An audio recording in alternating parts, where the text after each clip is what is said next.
Hi, and welcome to Gearheads Garage. I'm Matt, and this is Travis. In this episode, we will show you some tips to increase your fuel efficiency of your vehicle and also explain myths and facts about fuel efficiency and the environment. Keeping your tires aired up increases fuel mileage, tire life, and traction ability. Now, some people say taking air out of your tires in the winter increases traction. That is false. It does not. It actually makes your tires wear more right here and gives you less traction. Now, to check a tire, you use just a regular tire gauge. Shows the numbers on it right here. You just take the cap off, push it on. Right here it says 35. Okay, this car is supposed to be at 44. So what we'll do is just take an air hose, just like that, push it on there. You'll hear it going inside the tire. Just add a little bit to it and check it again. Now we're up to 40, so we're almost there. One of the many ways to increase the gas mileage of your vehicle is to upgrade the ignition system.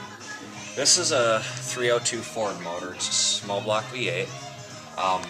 This is a HEI distributor. That stands for High Energy Ignition System. The stock system for this motor would have been called DuraSpark.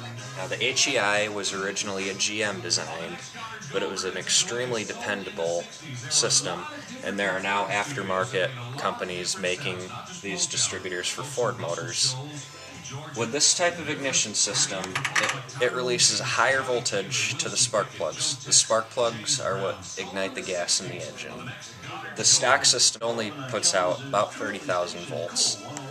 This system puts out 50,000 volts, which allows you to use a wider gap spark plug, and that ignites the fuel more efficiently. In this section we will be discussing the myths and facts and environmental concerns that involves fuel efficiency. Our first topic on the agenda is electronic fuel injection versus carburetor. A lot of people say that fuel injection, specifically electronic fuel injection, gives you better gas mileage in a car. Most of the time that's true. In fact, no cars come with carburetors anymore from the factory. However, if you happen to be one of the few people that still drives an older car that's carbureted, be in no hurry to replace it, because all it takes is knowing how to tune it properly, and you can get the same gas mileage, if not better, than with EFI. Electric cars, are they really better for the environment? Well, yes and no. Yes, they're good. They reduce pollution in the cities. They're most likely going to be, our future car in the future years. Mainly future in the cities, though. The problem this day and age with electric cars is that we get most of our electricity from coal, which coal is a fossil fuel and it releases pollution into the atmosphere, just like gasoline does for your car.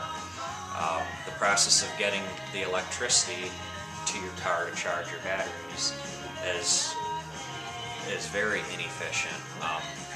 In fact, you end up putting more pollution into the atmosphere with an electric car just because the power grid is so inefficient. And the batteries are toxic. Ethanol and biodiesel. Biodiesel can be made without burning any fossil fuels most of the time. They have biodiesel processors that can process used cooking oil off, such as Burger King, and you can filter it and use it in your truck as a renewable resource. Out of all the alternative energy methods for transportation, at least, biodiesel is the most practical.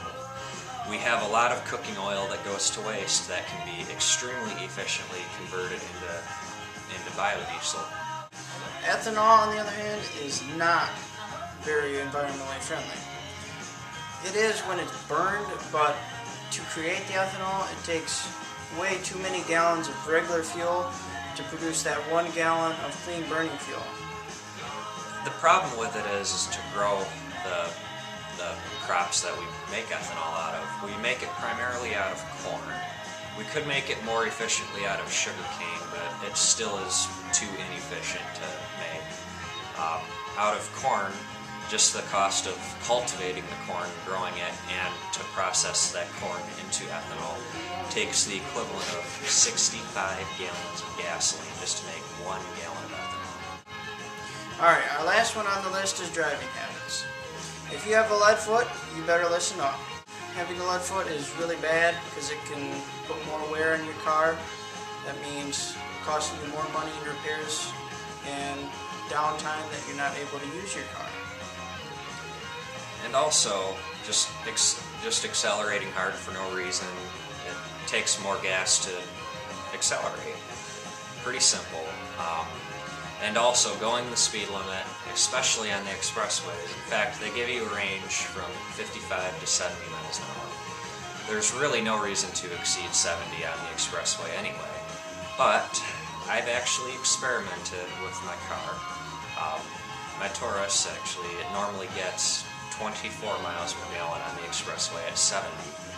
Well, I set the cruise at 62 one time, and I was actually able to get over 30 miles per gallon out of the car. And I think that's well worth the extra time it takes for you to get to your destination. It saves a lot of energy and wear and tear on your car as well. And I've experimented with my Jeep. I've started up and drove it right from cold, and then I started up and let it warm up for 5 minutes, and I get better gas mileage when I let it warm up. Thanks for watching Gearheads Garage.